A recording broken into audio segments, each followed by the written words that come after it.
Lorsque Zeus créa le monde, seuls les hommes peuplaient la terre. Ils étaient protégés par Prométhée, un titan farouchement opposé au pouvoir suprême du Père des dieux. Dans la guerre qui opposait Zeus au titan, le rusé Prométhée parvint à dérober le feu aux divinités de l'Olympe et le donna aussitôt aux hommes. C'est ainsi qu'il subit le terrible châtiment qui l'enchaînait au Caucase. Mais Zeus ne pouvait en rester là et voulut se venger des êtres humains en leur offrant le plus bel objet de leur désir, afin de leur inspirer passion et tourment. Il créa la première femme, aussi fascinante que capricieuse. Pandore, c'était son nom, fut façonnée à partir de l'argile. Zeus dut demander à Héphaïstos de l'aider, et ils mirent au jour la créature la plus parfaite au monde. Ainsi, après des jours et des jours de labeur, les dieux, impatients, se pressèrent pour admirer enfin la ravissante jeune femme. Zeus avait intimé l'ordre à Athéna de lui insuffler la vie. Et Pandore s'anima, gracieuse et sublime, mais elle ne pouvait se présenter ainsi aux hommes. Et la déesse dut dissimuler sa nudité sous un voile vermeil et étincelant. Alors qu'Aphrodite la parait de somptueuse atour et donnait à ses traits le privilège de la beauté, auquel nul être ne saurait résister. Tous les dieux ajoutèrent à la nouvelle égérie un de leurs agréments pour atteindre à la perfection. Ainsi douée de tous les talents, elle excellait aussi dans l'art du mensonge, tel que l'avait voulu Hermès. Zeus n'était que trop fier de son admirable créature dont la tendresse n'avait pas d'égal. Et il décida de la présenter à l'homme.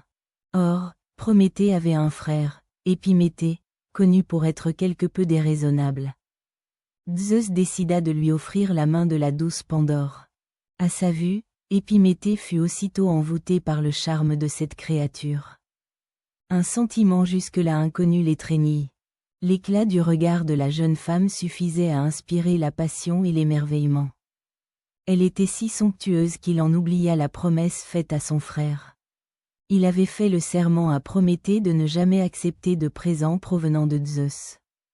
Mais il avait été foudroyé par l'amour et aurait donné sa vie pour passer le restant de ses jours auprès de la belle Pandore, qu'il gardait alors jalousement près de lui, loin des regards envieux des autres hommes, s'évertuant à satisfaire le moindre de ses désirs. Avant d'envoyer Pandore sur terre, les dieux lui avaient remis une boîte, sans lui dire ce qu'elle contenait, et ils lui ordonnèrent de ne jamais l'ouvrir. Aux côtés de son époux, Pandore jouissait de la vie et savourait son bonheur. Elle avait dissimulé la cassette des dieux, mais ses regards intrigués se portaient souvent sur elle. Et comme celle-ci n'avait pas de serrure, il lui était difficile de réprimer son désir de connaître son contenu.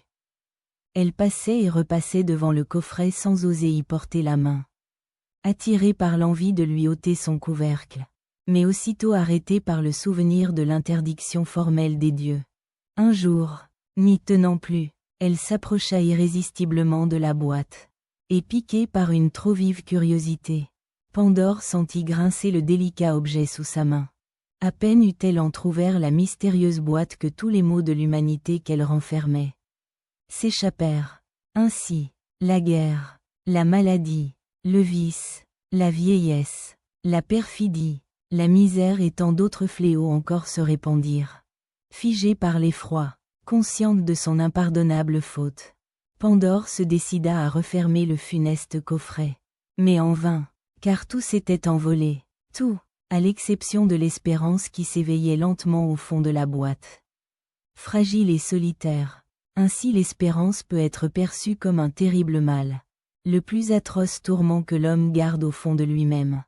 Pour certains, au contraire, elle suggère que l'homme, lorsqu'il se voit frappé par le malheur, ne doit jamais perdre espoir.